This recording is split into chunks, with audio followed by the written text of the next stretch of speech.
Bonjour à tous et à toutes. Aujourd'hui, on se retrouve pour une toute nouvelle vidéo dans laquelle je vais vous parler un petit peu coloriage mystère.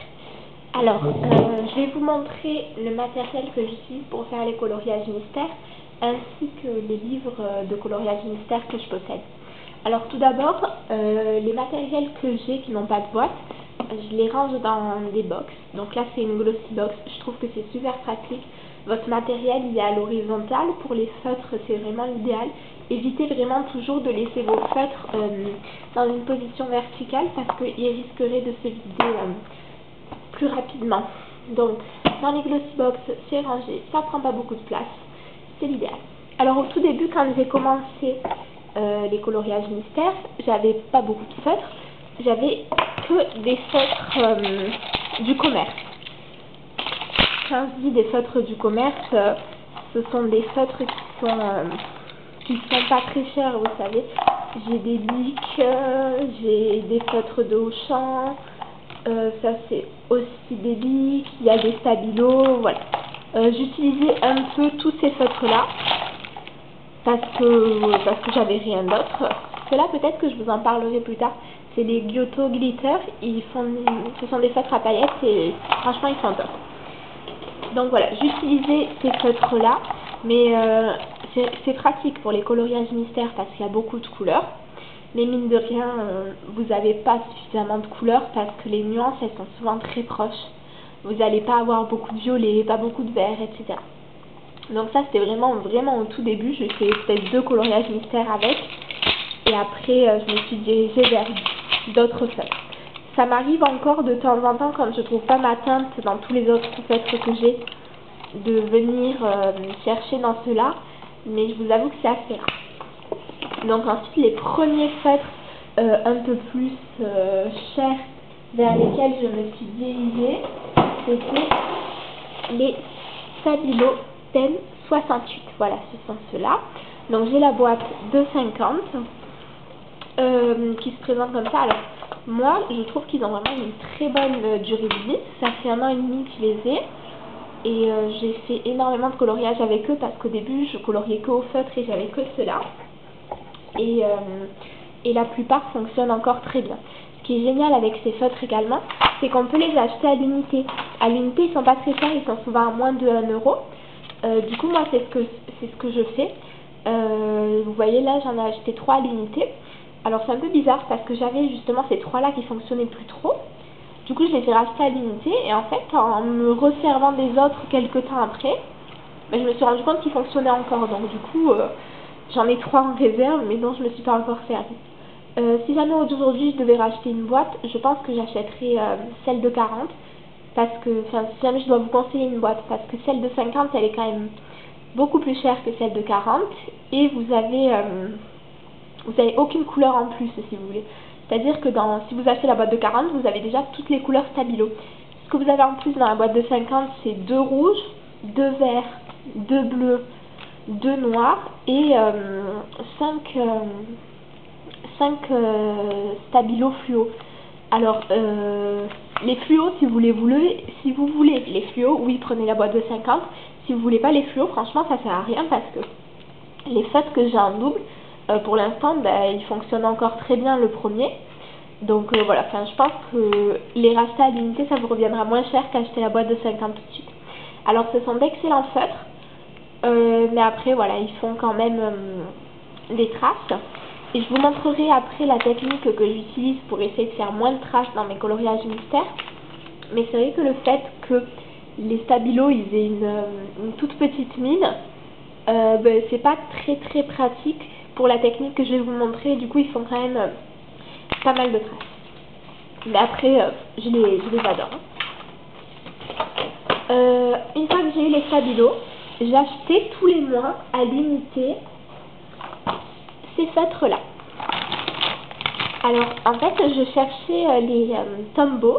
Et les Tombow, je trouve je sais pas que je trouve, ils coûtent très cher. J'avais pas les moyens de m'acheter la boîte.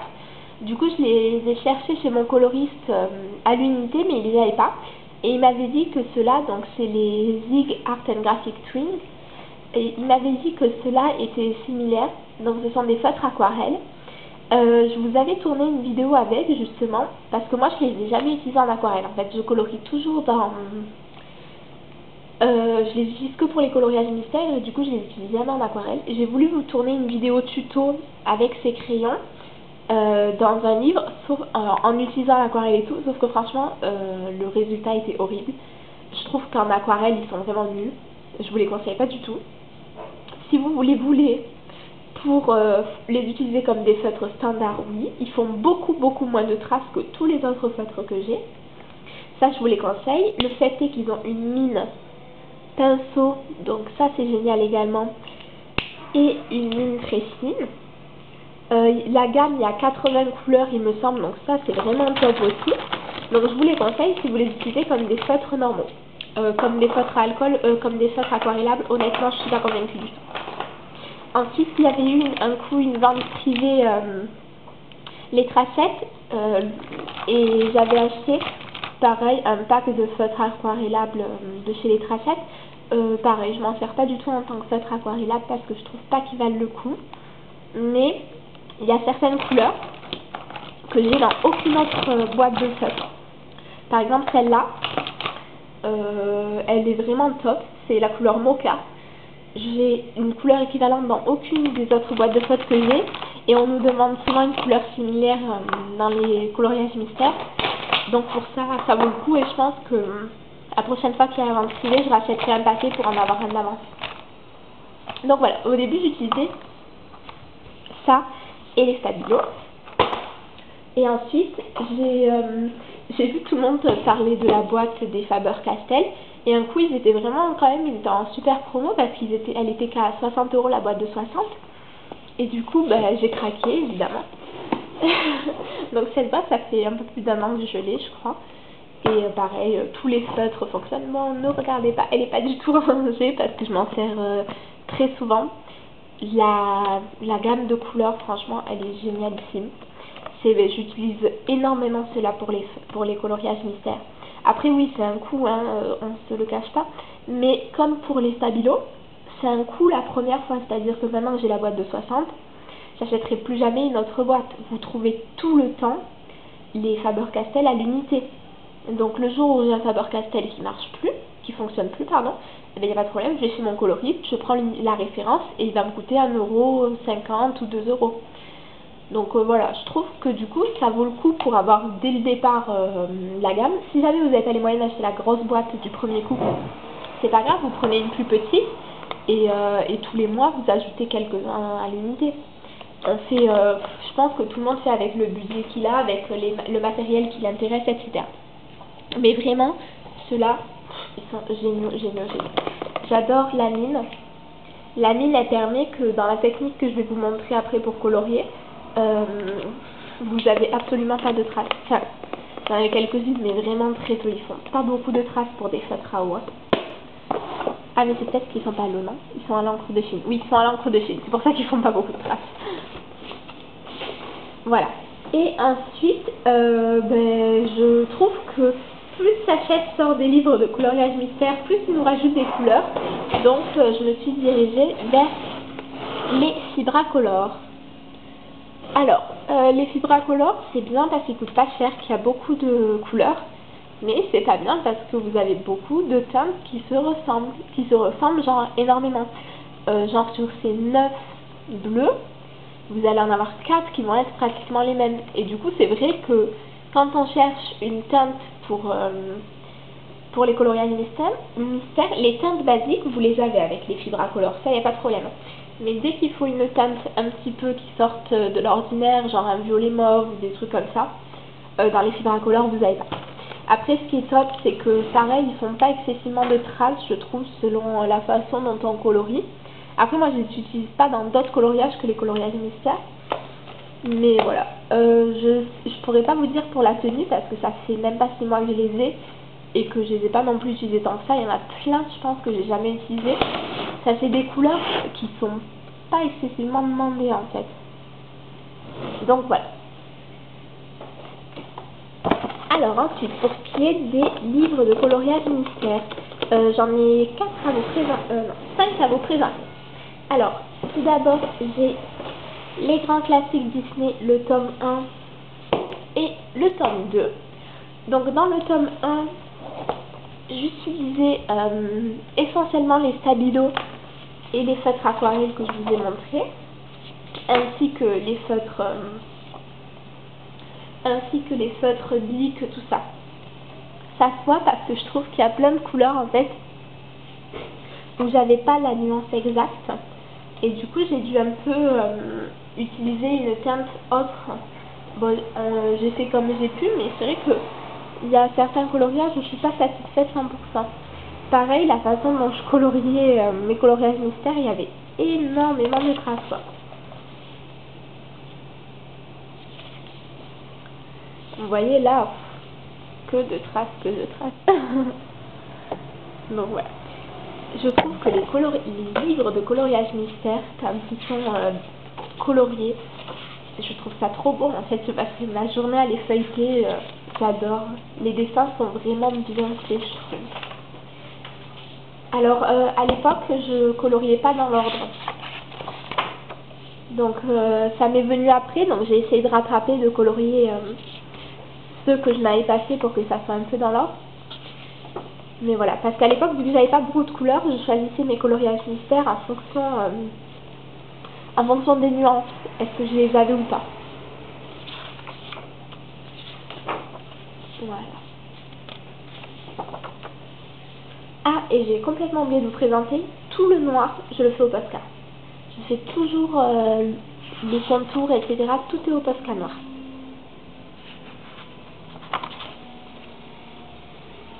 Voilà. Donc oui, j'en ai fait pas mal dans celui-là, c'est le premier, donc je l'ai depuis un moment, je pense. Oui, ça doit faire plus d'1 an. Donc voilà.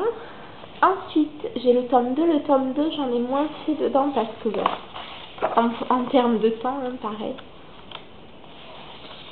Et en fait, le tome 2, le truc, c'est que je l'ai acheté dès sa sortie. Et je suis pas la seule. Du coup, sur Instagram et tout le monde publiait des photos, tout ça. Et c'est vrai que pour reconnaître le coloriage mystère que j'allais colorier avant même que ça soit le cas, ça m'embêtait. Du coup, j'essayais de pas les faire dans l'ordre, je choisissais un peu au hasard, tout ça. Mais c'est vrai que ça fait que je l'ai un petit peu délaissé, celui-là. Alors que vraiment, je trouve les dessins super beaux. Voilà. Ensuite, j'ai également le Star Wars. Le Star Wars, je l'ai eu à Noël. Je l'aime beaucoup aussi, je trouve les dessins vraiment super jolis. Donc voilà. C'est à partir de celui-là que j'ai commencé à essayer essayer de faire mes traits. Je sais pas si vous verrez à la caméra. Oui, vous verrez. J'ai essayé de faire tous mes traits dans le même sens, donc à l'horizontale.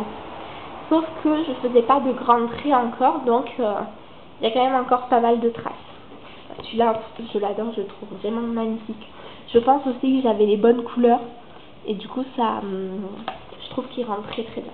Voilà, j'ai fait que ces deux-là, mais voilà, je vais le faire dans l'ordre et je vais les continuer au fur et à mesure.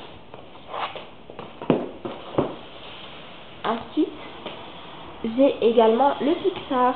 Alors le Pixar, c'est celui dans lequel je suis en ce moment, parce que je me suis fait un petit challenge, c'est que j'aimerais l'avoir fini d'ici Noël. Bon, au final, je me rends compte que je pense que je l'aurais pas fini d'ici Noël, mais peut-être au moins en avoir fait 50 d'ici Noël, ça serait vraiment top. J'aimerais bien. Voilà.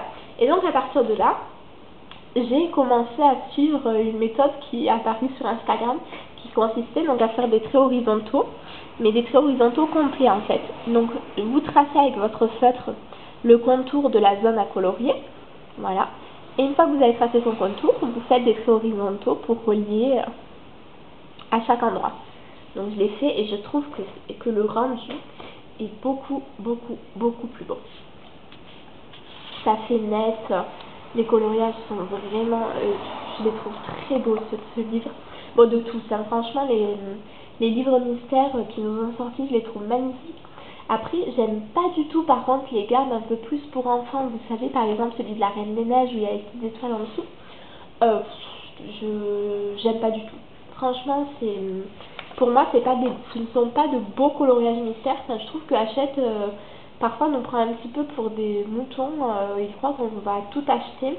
Enfin, j'ai eu plein de gens qui se sont plaints parce que, par exemple, il y avait 14 couleurs dans leur coloriage et il n'y avait que 10 en bas. Enfin, je trouve que ça se voit qu'ils ont été bâclés. Même les dessins, c'est pas du vrai coloriage mystère. On devine tout de suite. Donc voilà, c'est pour ça que je ne les ai pas achetés. Le prochain coloriage mystère que j'aimerais avoir, c'est le grand classique Disney, le tome 3. Et je suis contente du coup d'avoir attendu parce que ben, je sais pas du tout ce qu'il y a dedans. Donc j'aurai plaisir à le faire. C'est pareil, le Pixar, il n'y a pas tant de gens que ça qui le font, je trouve. Moi, ça m'arrange, comme ça. C'est vraiment une surprise complète des dessins. Et voilà. Après, c'est vrai que moi, j'aime bien dans les coloriages mystères Disney le fait qu'il y ait des contours noirs partout.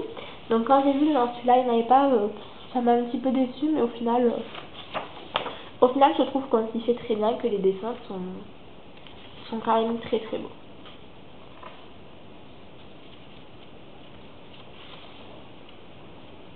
Celui-là, c'est mon coup de cœur, je le trouve trop chou. Et elle, j'adore ce personnage.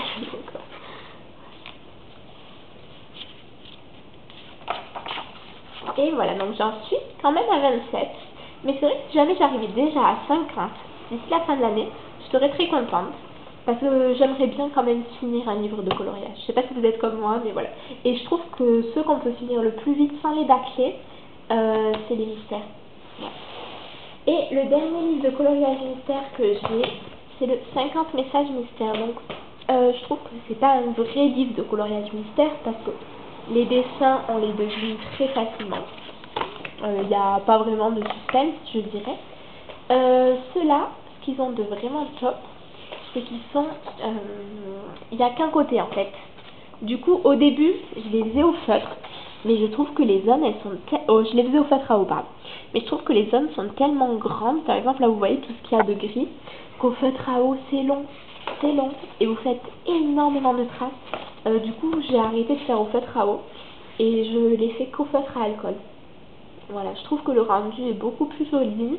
Après, évidemment, du coup, vu que j'ai pas autant de feutre à alcool que de feutre à eau, des fois je galère un peu à trouver les nuances. Encore que dans celui-là, ça va, je trouve. Mais voilà. Mais j'aime bien. J'aime bien parce que je trouve que vraiment, celui-là, il est simple. Là, si vous n'avez pas envie de vous prendre la tête, il n'y a pas de souci. Donc pareil, vu que je l'avais commencé il y a assez longtemps, je faisais pas encore les dessins dans l'ordre. Vu que j'avais pas non plus beaucoup de feutre à alcool quand je l'ai commencé. J'en ai beaucoup plus aujourd'hui parce que j'achète les Pro Markers à l'unité, j'en achète quelques-uns tous les mois ou tous les 2 mois et du coup maintenant je pense que je dois en avoir au moins 80. Voilà. Les dessins sont quand même très mignons.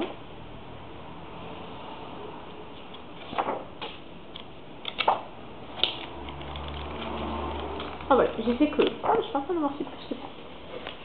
Donc voilà, en fait, en coloriage mystère, je n'ai que ça.